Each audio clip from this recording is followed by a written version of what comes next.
everybody, this is Dr. Benazir. Welcome to my channel, Dr. Benazir Explains. आज का topic of discussion होगा common complaints जो mother's face करती हैं अपनी प्रेगनेंसी के दौरान।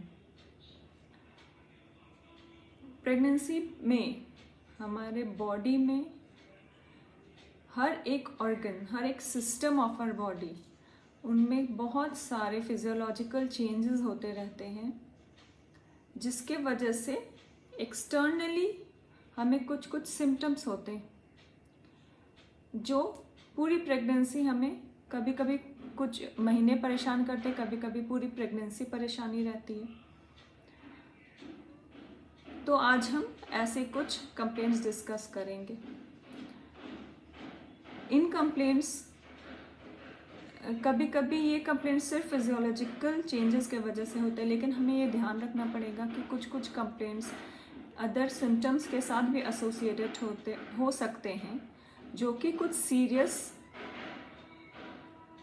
प्रॉब्लम प्रेगनेंसी में इंडिकेट कर सकती है। तो हर एक सिम्टम को उतनी आसानी नहीं लेना, हल्के में नहीं लेना है। अपने डॉक्टर से कंसल्ट करते रहना है अपने कंप्लेंट्स को लेकर। तो स्टार्ट करते हैं। पहला कंप्लेंट बहुत ही कॉमन है, nausea and vomiting during pregnancy. Almost 50 to 80% of pregnant mothers complain of either nausea or both nausea and vomiting during pregnancy. ये भी हार्मोनल चेंजेस के वजह से होती है, सडन ओवर ईटिंग की वजह से हो सकती है। तो क्या कर सकते हैं हम? सबसे पहली चीज़ है, हमें ये आइडेंटिफाई करना पड़ेगा कि इस नॉजिया वॉमिटिंग का कोई ट्रिगर एलिमेंट है। कभी कभी प्रेगनेंसी के टाइम पे कुछ फूड से एवर्जन हो जाती है, तो वी नीड टू आइडेंटिफाई कि कौन से फूड आइटम्स या कौन से चीज़ है जो हमारी नॉजिया को ट्रिगर कर रही है। तो we should avoid such food items. Oily and spicy food avoid करना है।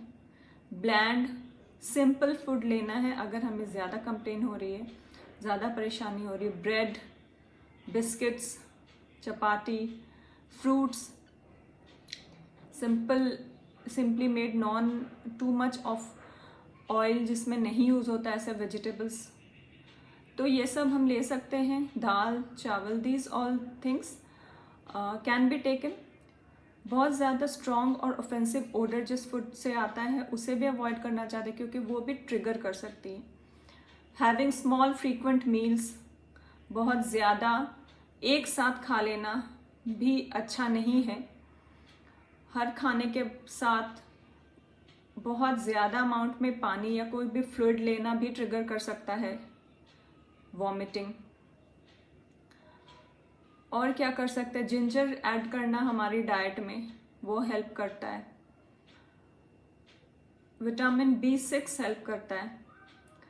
तो नोजिया वॉमिटिंग बहुत कॉमन कंप्लेंट होती है, फर्स्ट 9 to 10 वीक्स में जनरली होता है। लेकिन अगर इतना वॉमिटिंग हो रहा है जिससे हम कुछ भी टॉलरेट नहीं कर पाते हैं, कुछ भी ओरली टॉलरेट नहीं कर पा रहे हैं, तो हमें अपने गायनिक से मिलना चाहिए। कोई भी वॉमिटिंग रोकने की मेडिसिन खुद से प्रिस्क्राइब नहीं करें, अपने डॉक्टर से मिलें और उनके बताए मेडिकेशंस ही लें। कुछ आयरन प्रिपरेशंस होती हैं जो नॉजिया और वॉमिटिंग के लिए रिस्पॉन्सिबल होती है, तो डॉक्टर से सलाह करके दूसरे तरह के आयरन प्रिपरेशंस लें। फर्स्ट ट्राइमेस्टर ऑफ प्रेगनेंसी में जनरली आयरन इस वजह से भी अवॉइड किया जाता है, क्योंकि फर्स्ट ट्राइमेस्टर में ही नॉजिया वॉमिटिंग की कंप्लेन बहुत ज़्यादा होती है और आयरन ओरली लेने से काफ़ी बार ये एग्रेवेट हो जाती है। प्लस आयरन की ज़रूरत भी फर्स्ट ट्राइमेस्टर में कम होती है। तो अगर एक्सेसिव वॉमिटिंग हो रहा है, कुछ भी टॉलरेट नहीं हो रहा है, तो आपको हो सकता है हॉस्पिटलाइजेशन की ज़रूरत पड़े, तो प्लीज़ अपने डॉक्टर से मिलें। नेक्स्ट, हार्ट बर्न बहुत कॉमन कंप्लेन होती है, तो इसके लिए भी हमें लार्ज मील्स अवॉइड करने हैं, स्पाइसी ऑयली फूड अवॉइड करना है, जंक फूड अवॉइड करना है, स्मॉल फ्रीक्वेंट मील्स लेने हैं, वाटर इनटेक हमारा होते रहना चाहिए, कम से कम 6 to 8 glasses of water daily हमें लेना चाहिए। खाने के तुरंत बाद लाई डाउन करना या सोने चले जाना अच्छा ऑप्शन नहीं है। कम से कम 1-1.5 घंटा 2 घंटे के बाद ही जाकर रेस्ट करें। कार्बोनेटेड ड्रिंक्स अवॉइड करने चाहिए। अगर आप अल्कोहल स्मोकिंग करते हैं तो प्लीज़ इन्हें रोक दीजिए। कोई भी ऐसे ड्रेस जो आपके वेस्ट या आपके चेस्ट के पास कंस्ट्रिक्शन पैदा करती है उसे भी रोकना चाहिए। मॉडरेट एक्सरसाइज, वॉकिंग, ये सब हेल्प करती है। Long hours of fasting avoid करनी चाहिए।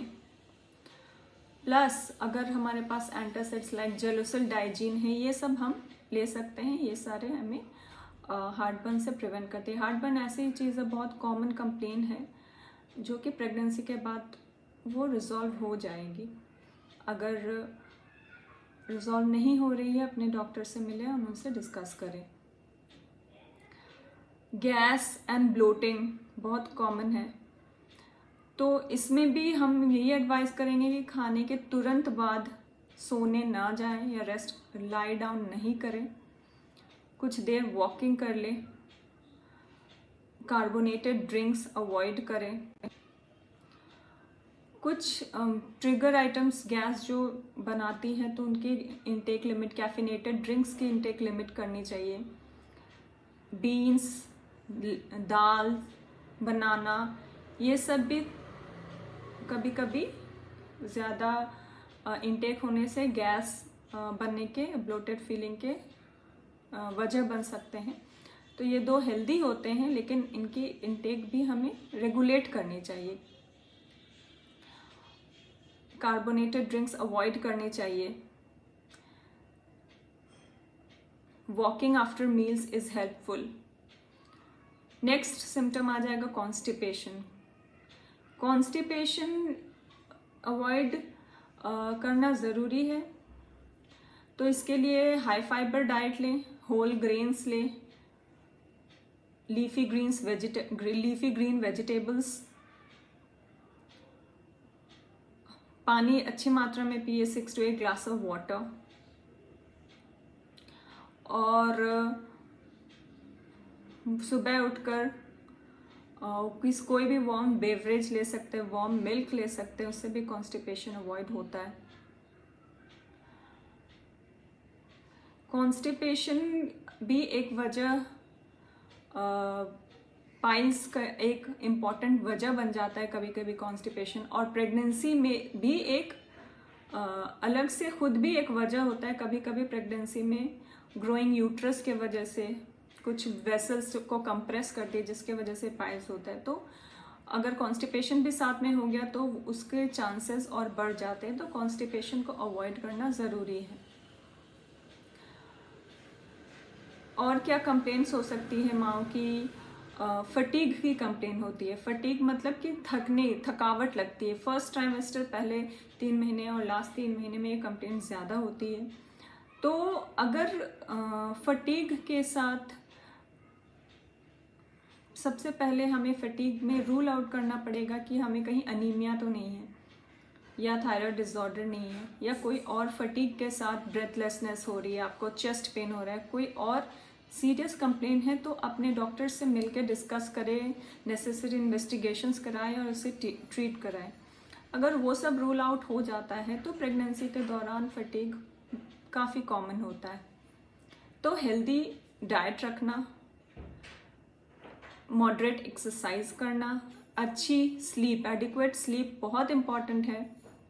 Too much of walking, too much of exercise, too much of is fatigue को बढ़ा सकता है। रिलैक्सेशन एक्सरसाइजेज, योगा हम लोग ट्राई कर सकते हैं।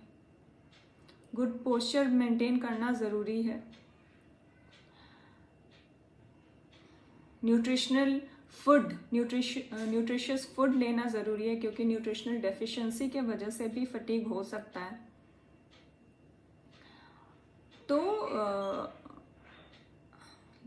हमें ज़रूरी है फटीग के साथ अदर वार्निंग साइंस को पहचानना, ताकि हम इसे बहुत ही हल्के में ना लें, वो सब चीज़ों को रूल आउट कर ले, अनीमिया को रूल आउट कर ले, अपने हीमोग्लोबिन असेसमेंट करवाएं, डॉक्टर से मिलें। बैक एक पर आए तो ये भी बहुत ही कॉमन है। बैक एक ग्रोइंग, मतलब ये भी हार्मोनल चेंजेस के वजह से होते हैं, जो लिगामेंट्स को हमारे लूज एंड मोबाइल कर देते हैं। एनलार्जिंग यूट्रस होता है जो लिगामेंट्स को पुल करता है, तो ये सब के वजह से बैक एक कॉमन है। कि रेमेडीज़ में, होम रेमेडीज़ में हम जब भी लाई डाउन करें तो लैटरल रिकम्बेंट पोजीशन में लाई डाउन करें, बैक और लेग्स को पिलो से सपोर्ट करें। Too much of stretching, bending और वॉकिंग, ट्विस्टिंग, ये सब अवॉइड करना चाहिए। अगर बहुत ज़्यादा स्टैंडिंग पोजीशन में किसी वजह से हमें रहना पड़ रहा है तो अपने एक फुट को एक लो स्टूल पर रख के सपोर्ट लेकर खड़े रहें। अगर बहुत देर तक बैठने की ज़रूरत हो रही है तो हमें अपने बैक को अपने चेयर के सपोर्ट पे रखना चाहिए, फुट को एक लो स्टूल के सपोर्ट में रखना चाहिए, नी को वेस्ट के ऊपर रखना चाहिए। तो ये सब से बैक एक के चांसेस कम हो सकते हैं। Local rubs, local application of कुछ एनाल्जेसिक्स आते हैं तो वो ट्राई कर सकते हैं, वो भी हेल्पफुल होते हैं। मसाजिंग करना with local rubs is also helpful. और हमें अपनी पोस्चर अच्छी रखनी चाहिए। अगर हमें ज़रूरत पड़ रही है तो सबसे सेफ एनाल्जेसिक जो होता है, पेन किलर जो होता है पैरासीटामोल, वो ओकेजनली हम ले सकते हैं, लेकिन और भी कुछ लेने से पहले अपने डॉक्टर से ज़रूर कंसल्ट करें। सेल्फ मेडिकेशन प्रेगनेंसी में बिल्कुल अ बिग नो है। कोई भी मेडिकेशन लेने से पहले डॉक्टर से बात करना बहुत ही ज़रूरी है। तो फ्रेंड्स, ये हो गए कुछ common complaints, discussion of some common complaints which pregnant mothers have. और भी कुछ कंप्लेंट्स हैं जो हम नेक्स्ट वीडियो में डिस्कस करेंगे। तो आपके अगर कुछ क्वेश्चंस हैं तो आप कमेंट्स में पोस्ट कर सकते हैं।